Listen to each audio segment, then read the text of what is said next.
Ya lanjut, udah. Jadi kalau masalah perjodohan itu kan perjodohan yang diisukan oleh netizen ya. Jadi kan secara hukum kita nggak bisa menanggapi. Tapi kalau perjodohan itu dilakukan orang yang bisa dipertanggungjawabkan, pasti langkah-langkah hukum tegas akan kita lakukan. Jadi itu. Karena perlu diketahui bahwa Amar ini kan awalnya kan digugat oleh Iris ya. Ini kita bicara aturan beracara dulu ya.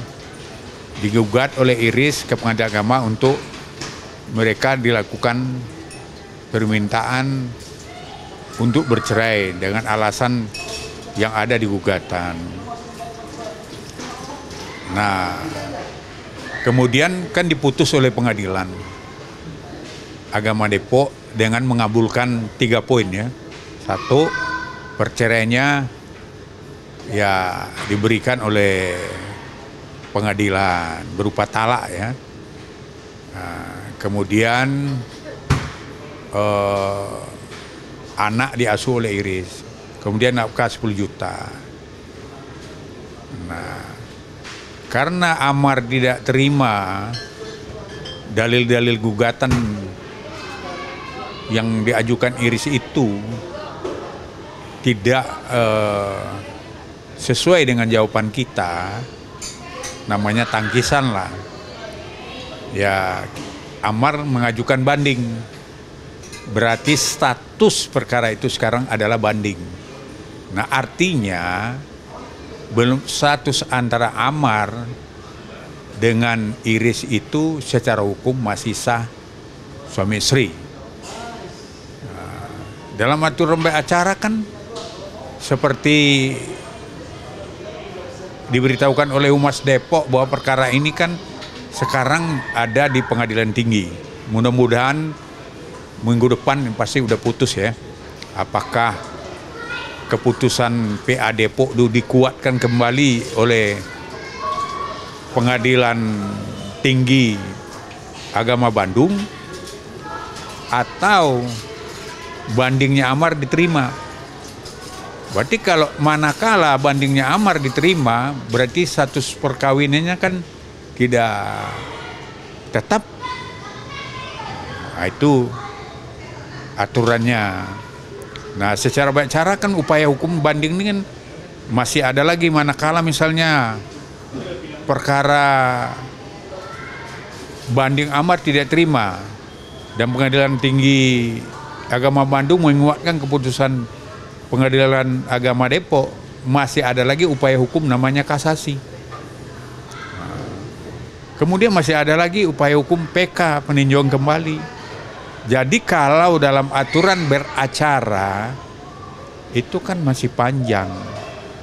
Yang itu aturan beracara yang diatur dalam beracara di Pengadilan Agama. Tapi manakala nanti keputusan banding Amar tidak diterima, ya Amar tidak mengajukan upaya banding, berarti keputusan itu ingkrah. Berarti sahlah itu bercerai antara Iris dengan Amar, dengan Irisnya nanti akan menerima akte perceraian dari Pengadilan Agama. Itu apabila upaya hukum yang tadi itu seperti kasasi, seperti PK tidak dilakukan. Jadi di sini Amar Zoni sendiri masih menginginkan suami istri ini ya, Mas? Ya, kalau Amar Joni kan dengan dia melakukan upaya hukum banding, otomatis dia masih berupaya mempertahankan rumah tangganya. Nah, karena dia pertimbangannya kan bukan 100% itu Iris, tidak. Dia yang pertimbangkannya anak-anaknya masih kecil. Nah, jadi kan ya coba dibayangkan nanti kan kalau anak-anaknya itu ya nanti ya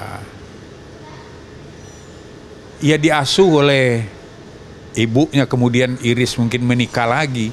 Nah, mungkin tidak akan sesempurna yang mengasuh bapak kandungnya ibu kandungnya. Itu dari pendapatnya Amar. Itulah dia mempertahankan rumah tangga itu. Dari Amar sendiri masih ada komunikasi dengan anak-anak Mas? Ya, berdasarkan informasi kan masalah komunikasi itu ya mungkin ya, namanya Amar itu kan di tahanan, mungkin kan bisa dia meminjam HP-nya petugas untuk menghubungi anaknya. Ya menurut saya, ya menurut pengakuan Amar, dia ada berkomunikasi melalui handphone yang dipinjamkan oleh petugas rutan.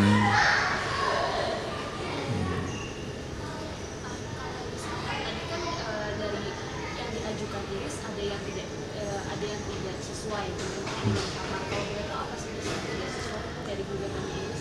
Ya nggak sesuai itu kan alasan dalil-dalil Iris kan, percecokan itu kan terjadi sejak tahun 2020 terus menerus. Padahal udah kita bantah bahwa di acara Ambyar tahun 2022 apa 2021 kan ya Iris mengatakan hubungnya baik-baik saja. Kemudian ya dia mengatakan juga akan hidup semati dengan Amar. Nah, ya kemudian masalah ada beberapa hal lagi masalah yang dikemukakan itu pun udah kita bantah semua tentang minuman keras. Nah, tapi kan bukti-bukti kan juga nggak ada, masa bir dikatakan minuman keras. Itu pun udah kita bantahkan juga di waktu di persidangan. Itu kan nggak dipertimbangkan hakim. Jadi hal-hal seperti itu yang menjadi sekarang Amar mengajukan banding ke pengadilan. Iya, ya salah satunya itu. Karena dia dalil-dalil yang diajukan oleh Iris itu, pihak Iris kan Amar itu kan udah menangkisnya dengan alasan-alasan dan bukti-bukti yang kuat juga. Ya memang untuk mengoreksi keputusan pengadilan agama Depok itu adalah pengadilan tinggi agama Bandung. Mungkin terakhir kan ini prosesnya masih lumayan panjang ya. Peradilan sampai saat ini gimana sih harapan dari lawyer Amar sendiri?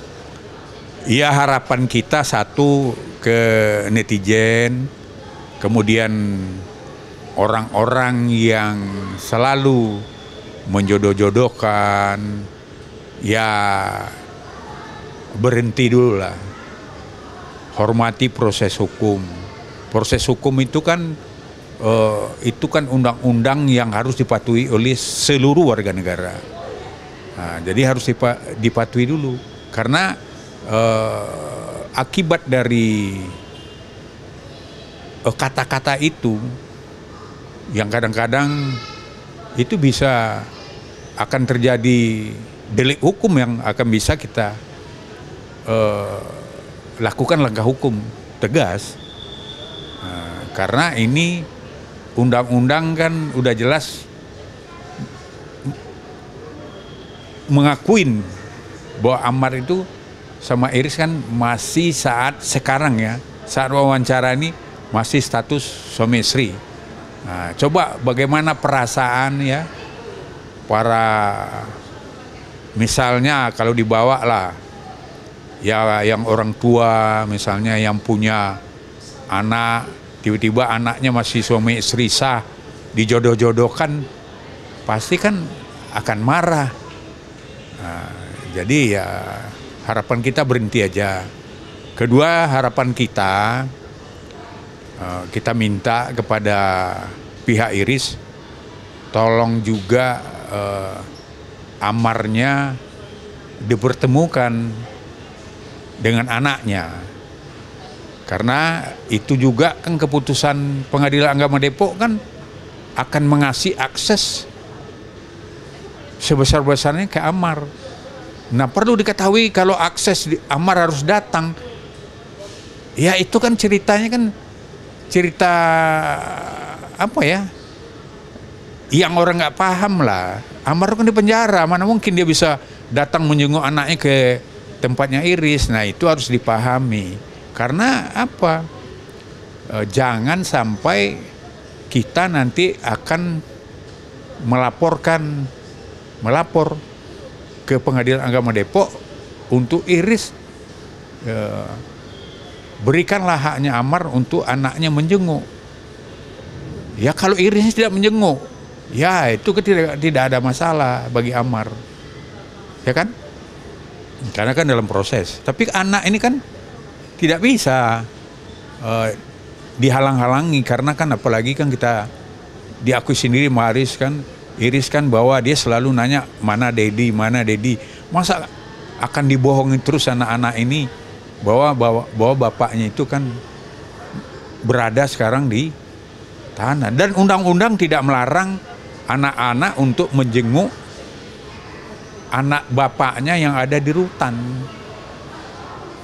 Dan itu kan juga bisa diatur nanti kalau seandainya ya Iris tidak percaya nanti bahwa anaknya itu akan terjadi gangguan psikolog, ya kita kan bisa minta ke KPAI, Komisi ya kan Perlindungan Anak, untuk bagaimana supaya didampingi ke sana dan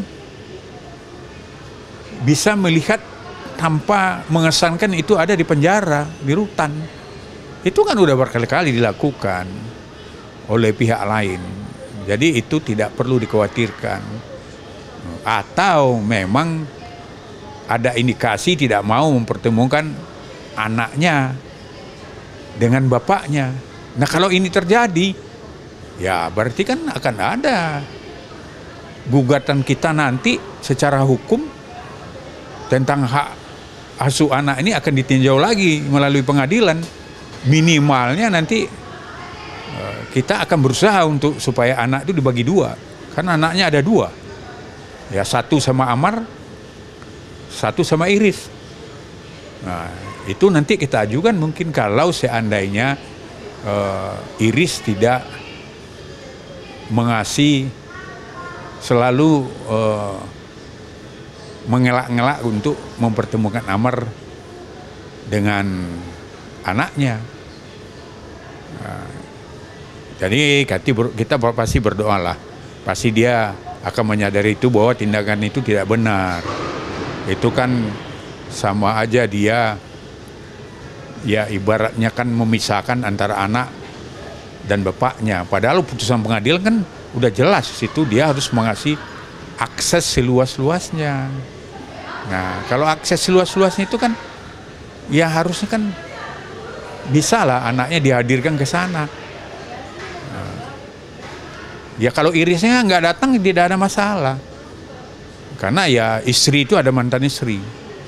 Tapi kok anak sampai ke akhirat pun masih akan bertemu dengan orang tuanya, dan Allah juga akan mempertemukan di akhirat nanti kan gitu.